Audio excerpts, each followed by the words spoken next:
오늘은 고바되서 마지막 19절에서 21절까지 말씀을 보겠습니다. 19절에서 21절까지 말씀을 같이 읽겠습니다. 시작. 그들이 네겝과 에서의 산과 평지와 블레셋을 얻을 것이요 또 그들이 에브라임의 들과 사마리아의 들을 얻을 것이며 베냐민은 길랏을 얻을 것이며 사로잡혔던 이스라엘의 많은 자손은 가나안 사람에게 속한 이 땅을 사르바까지 얻을 것이며 예루살렘에서 사로잡혔던 자들 곧 스바라에 있는 자들은 네겝의 성읍들을 얻을 것이니라. 구원받는 자들이 시온산에 올라와서 에서의 산을 심판하리니 나라가 여호와께 속하리라. 아멘.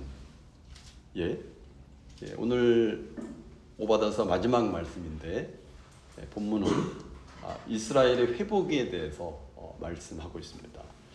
다시 19절을 보니까 그들이 네겝과 에서의 산과 평지와 블레셋을 얻을 것이며 또 그들이 에브라임의 들과 사마리아의 들을 얻을 것이며 베냐민은 길랏을 얻을 것이며 라고 말씀합니다. 먼저 여기 네겝은 지리적으로 유다 남쪽 광야 네겝을 말합니다. 그리고 에서의 산과 평지는 에돔 족속의 땅을 말합니다. 그리고 이 블레셋은 유다 남동쪽 지중해 해안 지역을 말합니다. 그리고 에브라임 들과 사마리아의 들은 북이스라엘의 지역을 가리킵니다. 오바다 선지자는 시각적으로 지금 이 상황을 설명을 합니다. 먼저 유다 남쪽에 있는 사람은 에돔, 곧 에서의 산을 얻어서 남쪽의 지경을 넓혀간다고 말합니다. 그 다음에 서쪽 방향으로 설명을 합니다. 유대 산지와 블레셋 사이가 그 평지입니다. 예컨대 유대 산지에 속하는 평지 사람들은 서쪽으로 블레셋을 얻을 것이다 라고 말씀합니다. 그 다음에 북쪽으로 올라갑니다. 에브라임과 사마리아가 등장하고 있는데 이곳들은 옛날에 아수르에 의해서 멸망을 당했죠. 이스라엘 북쪽으로 아수르에게 빼앗겼던 에브라임과 사마리아를 회복하게 된다 말씀하십니다. 마지막으로 이스라엘의 가장 작은 지파인 베냐민은 길랏을 얻을 것이라고 말합니다. 길랏은 요단강 동쪽입니다. 이처럼 남방 광야와 블레셋을 포함해서 전체 북이스라엘과 요단강 동편 길랏까지 회복될 것을 말씀하심으로써 동서남북으로 이스라엘이 하나님의 축복 속에 편만해질 것이다 이렇게 말씀하십니다. 계속해서 20절을 보십시오. 같이 읽죠. 시작. 사로잡혔던 이스라엘의 많은 자손은 가나안 사람에게 속한 이 땅을 사르바까지 얻을 것이며 예루살렘에서 사로잡혔던 자들 곧 스바라에 있는 자들은 네겝의 성읍들을 얻을 것인지라. 여기 이스라엘의 많은 자손들이 어디에 사로잡혔습니까? 아수르에 의해서 사로잡혔습니다. 그런데 아수르에 의해서 사로잡혔던 이 북이스라엘 많은 자손은 가나안 사람에게 속한 땅을 사르바까지 얻을 것이다 라고 말합니다. 사르밧이 어디에 있습니까? 베니게 지방에 시돈과 두로가 있는데 그 사이가 사르밧입니다. 제가 지도를 그러니까 이 사르밧은 북이스라엘의 국경 바뀐 시돈 땅에 속한 이방 지역이었어요. 우리가 잘 알고 있듯이 열왕기상 17장에 보면 엘리야 선지자가 아합과 이세벨의 박해를 피해서 숨어 지냈던 곳이기도 합니다. 그렇다는 것은 본래 북이스라엘이 가졌던 기업보다 더 넓은 영토를 얻게 될 것이다 그런 얘기입니다. 계속해서 예루살렘에서 사로잡혔던 자들 곧 스바라에 있는 자들은 네겝의 성읍들을 얻을 것이라고 말합니다. 여기 예루살렘에 사로잡혔던 자라고 말합니다. 남방 유다는 나중에 어디로 포로로 끌려갔습니까? 바벨론의 포로로 끌려갔죠. 여기서 스바랏은 구체적으로 어느 지역인지 정하지 않지만 아마 바벨론 지역이라고 추측을 합니다. 어떤 학자들은 메디아 남서쪽에 위치한 사파르다 혹은 사르디스라고 추정, 오늘로 말하면 터키의 니즈미르 근처일 것이다 이렇게 얘기를 합니다. 그리고 네겝은 앞에 말했듯이 유다 남쪽 광야 네겝을 말합니다. 포로로 사로잡혔던 이스라엘 백성들이 그 땅을 다 차지할 것이다 그런 말씀을 하십니다. 이것은 두말 나위 없이 그만큼 이스라엘의 선민 이스라엘 회복의 은혜가 클 것이다라고 얘기합니다. 근데 여러분, 이 말씀이 실제로 문자적으로 남북 이스라엘이 회복이 되어서 그토록 많은 영토를 얻을 것이다, 그런 의미는 아닙니다. 실제로 그런 경우가 없어요. 그러질 않았어요. 그러니까 이것은 사실은 단순히 문자적으로 이 말씀을 해석을 하면 안 된다는 거죠. 이것은 장차 신약시대에 이루어질 하나님의 백성들의 구원의 회복까지 연결시켜서 구속사적인 관점에서 이 부분을 보아야 될 것이라고 생각이 됩니다. 그러니까 이방으로 확장될 구원의 역사를 이렇게 비유적으로 말씀을 한 것으로 보아야 한다는 것이죠. 마지막으로 21절을 보니까 본서의 최종 결론에 해당됩니다. 오바다는 최종 결론으로 성도들의 최후 승리를 선언합니다. 21절을 보니까 구원받은 자들이 시온산에 올라와서 에서의 산을 심판하리니 나라가 여호와께 속하리라라고 말합니다. 여기 구원받은 자들은 포로에서 해방이 되어서 유다 예루살렘으로 귀환한 자들을 가리킵니다. 그리고 시온산은 유다 예루살렘을 가리킵니다. 또 에서의 산은 에돔 족속의 땅을 말합니다. 그리고 나라는 에돔을 위시한 모든 나라를 가리킵니다. 정리하면 포로에서 귀환한 유다 백성들이 유다를 회복시키고 에돔 족속을 비롯한 주변 나라들을 정복하고 그 나라가 하나님께 속하게 될 것이다, 그런 말씀을 하고 있습니다. 근데 여러분, 다시 1절 말씀을 보십시오. 1절 말씀 한번 읽어보겠습니다. 시작. 오바다의 묵시라. 주 여호와께서 에돔에 대하여 이와 같이 말씀하시니라. 우리가 여호와께로 말미암아 소식을 들었나니 곧 사자가 나라를 가운데 보내심을 받고 이르기를 너희는 일어날지어다 우리가 일어나서 그와 싸우자 하는 것이니라. 이 21절과 1절이 연결이 됩니다. 이스라엘을 구원하기 위해서 여호와의 사자가 열국 중에 구원의 손길을 요청하는 내용이 1절 내용입니다. 그래서 이 구원자들이 이스라엘을 구원하기 위해서 시온산에 다 모여왔어요. 와서 어떻게 합니까? 와서 에서의 산을 심판한다고 말합니다. 그러니까 이스라엘을 괴롭히고 있는 에돔을 심판한다는 거예요. 물론 여러분, 그들이 무슨 힘이 있어서가 아닙니다. 마지막 절에 나라가 여호와께 속하리라 합니다. 이 말씀은 종말에는 에돔뿐만이 아니라 만국은 하나님 나라 왕국의 일부가 될 것이라고 말씀하시는 거예요. 나라의 주인 되신 하나님께서 그렇게 역사하시기 때문에 모든 것이 가능하다고 이야기하는 거죠. 하나님 나라의 주인이시고 하나님 나라를 다스리시는 왕이 하나님이시기 때문에 가능하다고 얘기하는 거죠. 이처럼 하나님께서 모든 것을 친히 역사에 나가신다고 말하는 것이 오바다 선지자의 결론입니다. 주권자가 누구라고 말합니까? 하나님이라고 말합니다. 하나님께서 역사를 주관하시고 나라를 세우기도 하고 폐하기도 하시고 교회를 다스리는 분이 누구라고 말하냐면 하나님이시다. 더 작게 얘기하면 우리 가정을 책임져 주는 분은 누구시냐? 하나님이시다. 인간의 생사화복을 주관하는 분이 하나님이시다. 이것이 오바다서의 결론적인 대단원의 결론입니다. 인류의 역사는 여호와 하나님이 통치하는 한 나라를 향해서 있다는 것입니다. 21절 하반절에 나라가 여호와께 속하리라고 말합니다. 이 간단한 말씀은 인류의 역사를 향한 하나님의 위대한 계획을 보여주고 있습니다. 여러분, 역사가 뭡니까?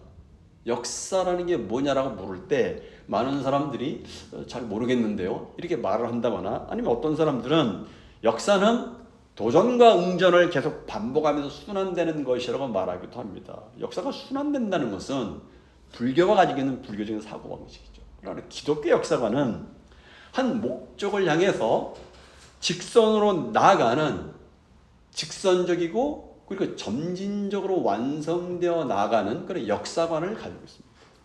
이 세상에 수많은 나라들이 존재해도 결국은 다 사라질 것이고 하나님이 통치하시는 하나님의 나라, 한 나라만 남게 될 것이라고 합니다. 그것이 바로 하나님의 나라입니다.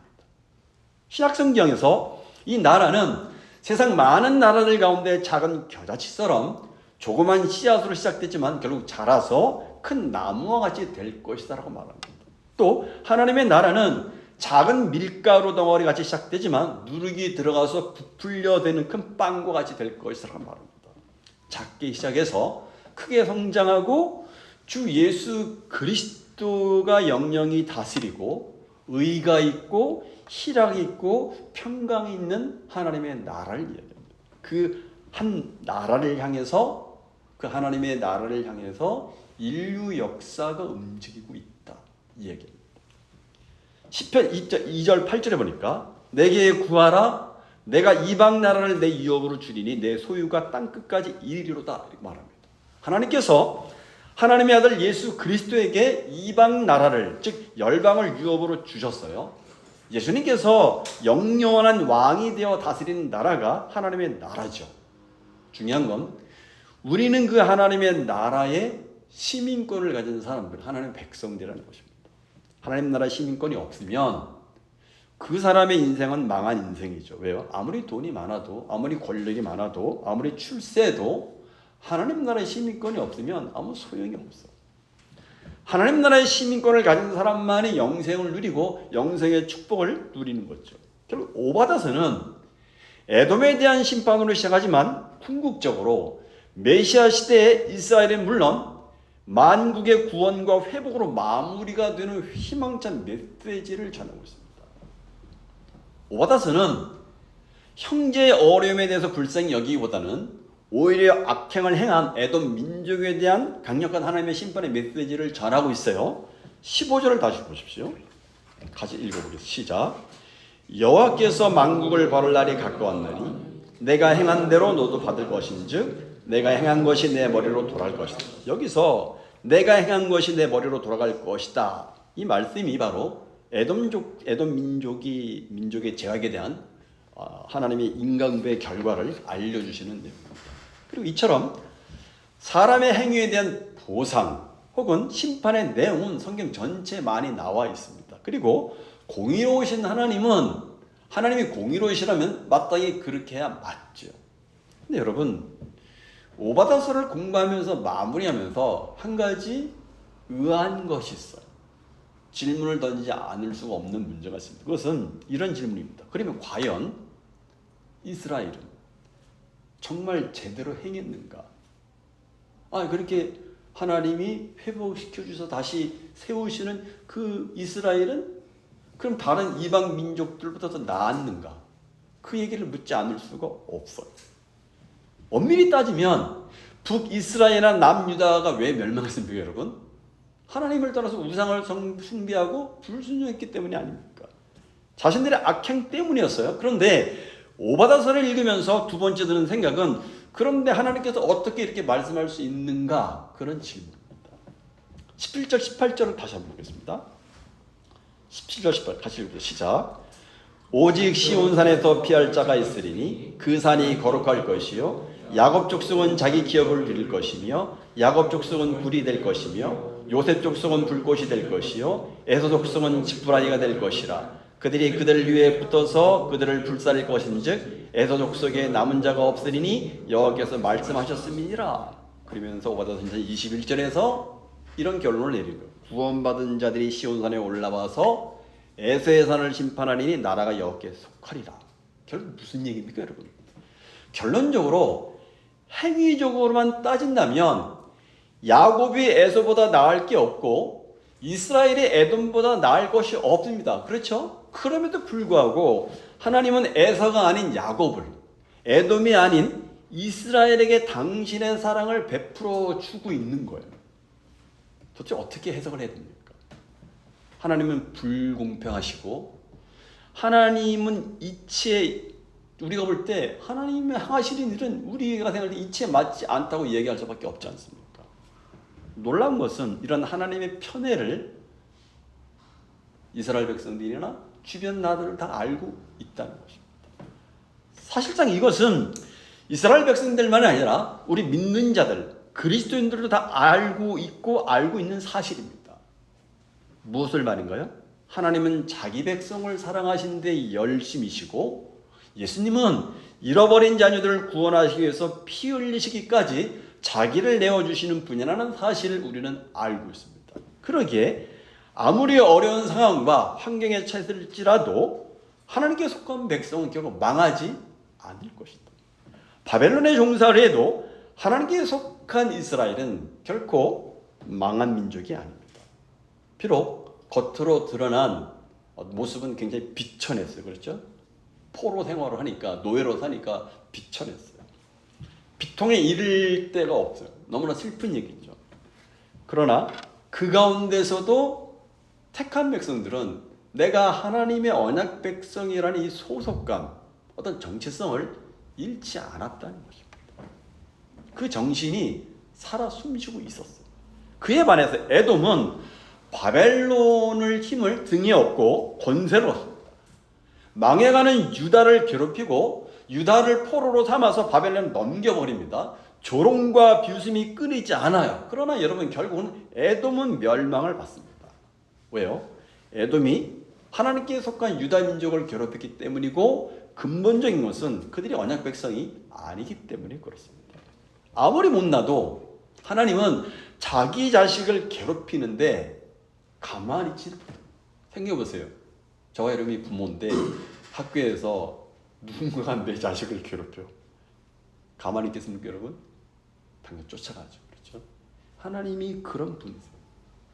비록 잘못을 해서 징계를 받고 있지만 그들을 괴롭히고 악행을 저지르는 이 에돔을 하나님은 보실 수가 없어요. 놔둘 수가 없어요. 하나님은 택한 백성들을 사랑하십니다. 그 사랑은 부모의 사랑보다 더 크고 깊습니다. 비록 유다는 죄악으로 말미암아 바벨론의 포로가 되었지만 하나님은 자기 백성을 결코 포기하지 않으십니다. 압제와 고통 가운데 있는 유다와 함께 아파하시고 슬퍼하십니다. 그리고 사랑하는 자녀들에게 회복을 약속하고 계시는 거예요. 그렇죠? 마지막 회복을 약속하죠. 여러분 이 말씀을 보면서 우리의 상황도 유다가 처한 상황과 별반 다르지 않다고 생각합니다. 하루에도 몇 번씩, 아니 이따금씩 우리는 좌절과 절망과 어떤 그런 것들을 경험하고 반복하면서 살아가고 있지 않습니까?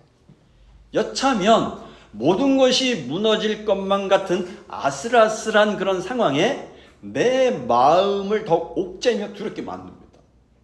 탈출구를 아무리 찾아봐도 구멍 하나씩 찾지 못하는 인생이 우리가 마주한 현실입니다.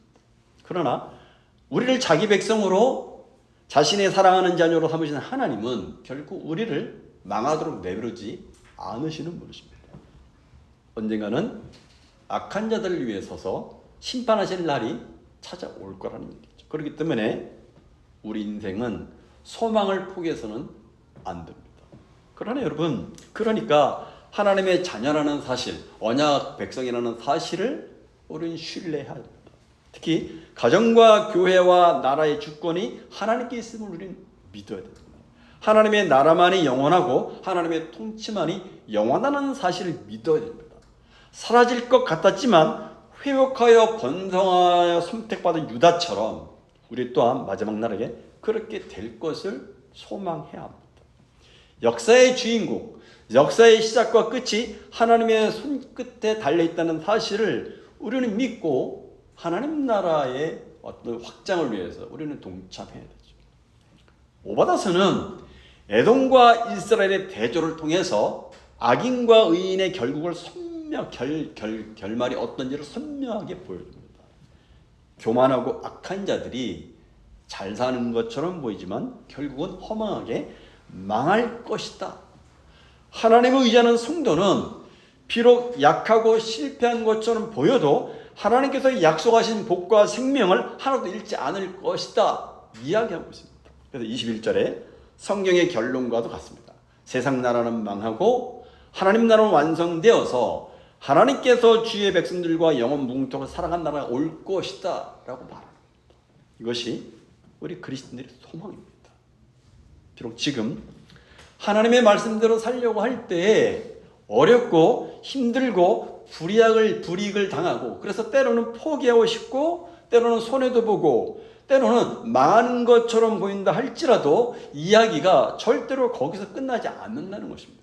우리 신자의 삶은 인생은 거기서 끝나지가 않아. 때가 되면 하나님께서 갚아주십니다.